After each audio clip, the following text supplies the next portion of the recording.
आप बताइए कि जब हार्ट काम करता है तो शरीर जिंदा है, तो हार्ट किसकी शक्ति, किसके बल से काम करता है?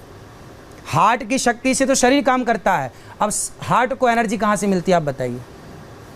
वो तो ब्लड से मिल रही है ना, ब्लड के फ्लो से। ब्लड तो उससे आगे पंपिंग करके जा रहा है ना। तो आप बता दीजिए ना, ज्ञान तो फिर वही तो, ये प्रश्न विज्ञान के पास नहीं है। विज्ञान इसमें चुप है, अभी ये रिसर्च का विषय है, रिसर्च चल रही है इस पर। वही मैंने बोला कि बेटा, आपका ज्ञान इस पर क्या कहता है? मेरा विज्ञान कहता है कि वो जो हार्ट पंपिंग कर रहा है वह ईश्वर की शक्ति है। ईश्वर की शक्ति से हार्ट काम करता है। वो ईश्वर की शक्ति बंद हो जाए तो आदमी मर जाता है। इन्हीं बातों से तो आपको सोशल मीडिया पर लोग जानते हैं। ऐसी ही तो बातें हैं जिससे सोशल मीडिया पर लोग मुरीद हुए हैं। आपका एक वीडियो देखिए जरा कैसे चलता है, अगर एक सामने आता है। अच्छा, हमारे साथ कुछ वरिष्ठ भी यहाँ पर मौजूद हैं ऑडियंस में। हाँ। और हमारे साथ कुछ युवा भी हैं, तो उनका कुछ सवाल है साइंस से जुड़ा हुआ। रोहित, पहले मैं सवाल ले लेती हूँ, फिर अगले आरोप पर आप जाइएगा। किसको लेना है सवाल, बताइए। साइंस की जैसे अभी बात हुई तो हम सब ने एक रामायण देखी है, उसमें एक किस्सा आता है जिसमें हनुमान जी जब लंका दहन करके वापस आ रहे होते हैं तो उनकी एक पसीने की बूंद एक मछली के मुख में चली जाती है, जिससे वो मछली गर्भवती हो जाती है और मकर ध्वज नाम से उनका पुत्र होता है। एक तरफ हमारे पुराण में लिखा है हनुमान जी ब्रह्मचारी हैं, दूसरी तरफ एक पुत्र है उनका जो कि उनकी पसीने की बूंद से हो गया। तो इस चीज़ को कैसे जस्टिफाई कर सकते हैं साइंस? बेटा देखिए, वो हनुमान जी हैं, हनुमान जी साक्षात शंकर जी हैं। कर्तुम अकर्तुम अन्यथा कर्तुम सर्व सामर्थ्य। हम इंसान की शक्तियां सीमित हैं, भगवान असीम हैं। इसलिए भगवान हनुमान जी के पसीने से मकर ध्वज पैदा हो गया, इसमें कोई आश्चर्य नहीं है।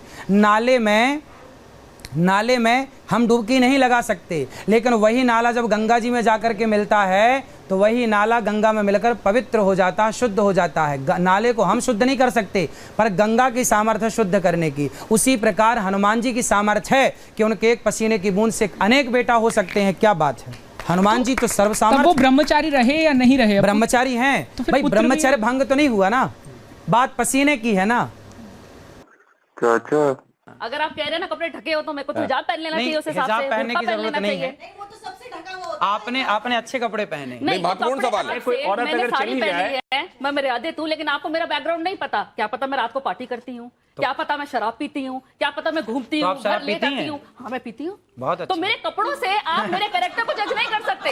तो आपने शराबियों से बात करने बिठा दिया मेरे को आज। नहीं। Okay, thank you. कभी मजदूरों, गरीबों, उन सड़क छापों की बात नहीं करते जो सड़क पे भूखा मरता है। आप केवल बात करते हैं, हम तो घर भी जाते हैं, गले लगाते हैं। हम एकादशी के दिन कोलगेट कर सकते हैं? कोलगेट? हाँ, उसमें नमक बताया जाता है। कोलगेट तो कभी नहीं करना चाहिए, एकादशी के दिन क्यों? अब आपने बोला कोलगेट ही नहीं करना चाहिए, ब्रश ही ना करे आदमी तो क्या क्यों करे? दातून का जमाना था, दातून कर लो भैया, सबसे उत्तम। आपके मसूड़े मस्त रहेंगे, स्वस्थ शहरों में रहेंगे। दातून कहाँ से आएगी? कोई बात नहीं, तो हल्दी, नमक और सरसों का तेल डालिए और मिक्स करके ब्रश में लगा के कर लीजिए। आपके दांत कभी, दांतों में दर्द ही नहीं होगा।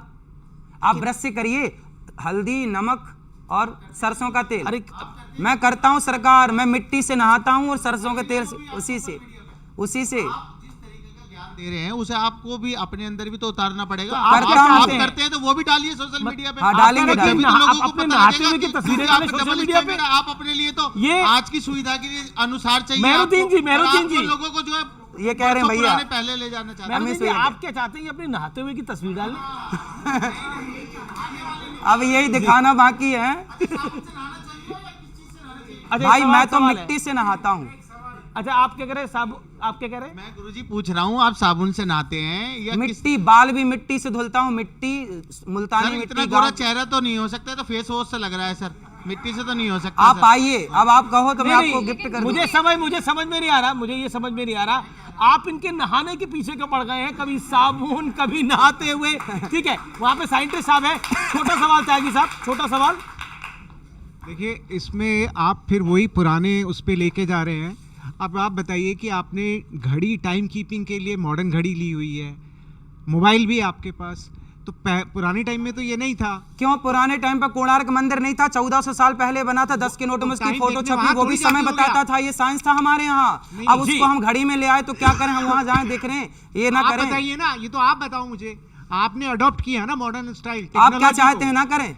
नहीं तो आप क्या चाहते हैं? तो कोलगेट भी तो वही बात। अरे भाई, कोलगेट विदेशी कंपनी, हम भारत का रहने वालों, भारत को प्रमोट करो ना, भारत की चीजों को। जी, मेरा गजब बेइज्जती है। वो दूर होता है। शुद्ध देसी गाय के गोबर से यदि आप स्नान करते हैं, गोबर को शरीर में मलते हैं और मल मल के शरीर नहाते हैं, चेहरे पर भी यदि आप गोबर, शुद्ध देसी गाय का गोबर यदि उसको रगड़ते हैं चेहरे पर और उससे स्नान करते हैं तो त्वचा संबंधी जितने रोग हैं वो समाप्त हो जाते हैं, शरीर में शाइनिंग आती है।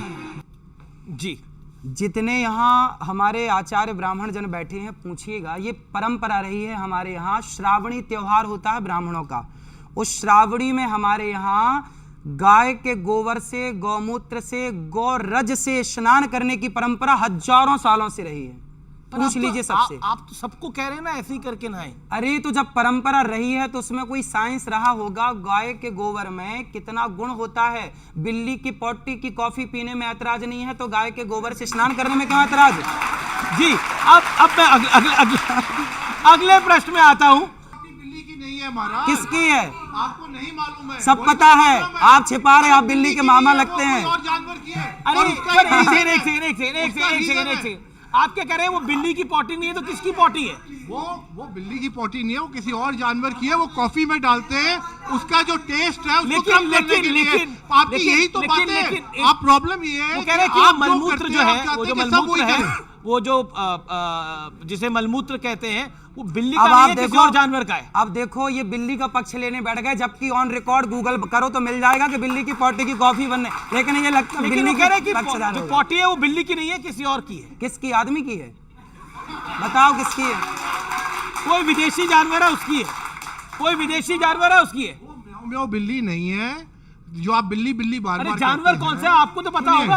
अरे है तो बिल्ली प्रकार की। आप सुन लीजिए, आप सुन तो लीजिए। है तो मलमूत्र ही। मैं बता रहा हूँ, प्रॉब्लम दो है। एक है कि जो आप करते हैं, आप चाहते हैं सारा संसार वो करे, वो सारा संसार वो क्यों करे? हम टाइम के हिसाब से चलने वाले भाई, मैं माँ बाप को भगवान मानता हूँ तो मैं चाहता हूँ सब माँ बाप को भगवान माने। जी जी जी, चलिए। जो आप पोटी की बात कर रहे हैं ना, वो बिल्ली की नहीं है, वो दूसरा जानवर है। और है तो जानवर की है तो जानवर की, वो किसी और यूज पर्पस से होती है और वो बहुत महंगी होती है। इसका ये मतलब नहीं कि लोग गोबर अपने शक्ल पे लगाना शुरू करते हैं। अब सोचिए, ये कह रहे हैं महंगी है। ठीक है, आपने बोला। ये कह रहे हैं कि उस जानवर की पोटी बड़ी महंगी होती है, मतलब जानवर की पोटी महंगी है तो उसे पी लेंगे, पर गाय का गोबर लगा नहीं सकते। जी जी, चलिए अब मैं अगले प्रश्न पर आता हूं कि आपको लोग कहते हैं कि आप बहुत स्वैग का, जो मैंने बात बोली थी, आपका स्वैग इसलिए आप बहुत बड़ी महंगी गाड़ी पे घूमते हैं। एक तस्वीर है मेरे पास जिसमें वो गाड़ी करोड़ों रुपए की है, उस गाड़ी पे आप घूम रहे हैं, वो तस्वीर देख लेते हैं। अब ये बहुत महंगी गाड़ी है। ये मेरी नहीं है भगवान, जिसके यजमान के घर जाता हूँ। अब मैं आपके स्टूडियो में बैठा हूँ तो कोई अरे अनिरुद्धाचार्य जी का स्टूडियो, ये मेरा हो गया क्या? भाई, मैं यजमानों के घर जाता हूँ तो वो अपनी गाड़ी से ले जाता है। खुद आप डिफेंडर में घूम रहे हैं, आप मेरी गाड़ी नहीं है, आप दिला दो मेरे को ये गाड़ी। जी जी, मैं कह रहा हूँ कि आप खुद डिफेंडर में घूम रहे हैं, स्मार्ट वॉच डालते हैं। ये यजमान की है, अभी तो घूम ही रहे हैं ना। मैं कह रहा हूँ खुद आप डिफेंडर में घूम रहे हैं, स्मार्ट वॉच डालते हैं, एक अच्छी घड़ी भी डालते हैं, कोई 2 लाख 4 लाख की घड़ी डालते हैं, लेकिन बाकी लोगों को कहते हैं मोह माया से दूर रहिए। ना, मैं कभी नहीं कहता कि मोह माया से दूर है। मैं कहता हूँ कि बेटा खूब मेहनत करो, खूब पैसा कमाओ। अच्छा, बच्चे कितने अच्छे हैं आपकी राय में? सब अच्छे बच्चे, भगवान, हमारे यहाँ बच्चों को भगवान का दर्जा दिया गया है। बच्चे भगवान हैं और बच्चे बिल्कुल सच्चे हैं, बच्चे ठाकुर जी। और क्या है जी, आपने बच्चों के ऊपर क्या बोला, ये सुना देते हैं आपको। और मेरी बेटी है, ये भी मेरी सुनती नहीं है ना पढ़ती है, बस फोन देखती है। अच्छा, ऐसा है? कितने बच्चे हैं आपके? एक ही है, ये नहीं। अच्छा, तो उसके आसपास कोई और बच्चा नहीं है? नहीं। तो समस्या तो ये है ना कि बच्चों को बच्चे भी तो चाहिए ना खेलने के लिए, इसलिए आप और बच्चा दो उसको। अब बताइए गुरुजी। हाँ तो अच्छा है। जनसंख्या को नियंत्रण करने की बात हो रही है, आप कह रहे बच्चा और अरे भाई, कम से कम एक है, एक बच्चे को कहाँ खेलेगा, किसके संग खेलेगा भैया? गजब कर रहे हैं आप भैया। अरे कम से कम 2 बच्चे तो हों कि आपस में भैया खेल लें, साथ में रहें। तो 1 से भले 2, 2 से भले 3। जब भैया लोग हमारे 10-10 बच्चे पैदा करते तो हम 2-4 तो कर ही सकते हैं।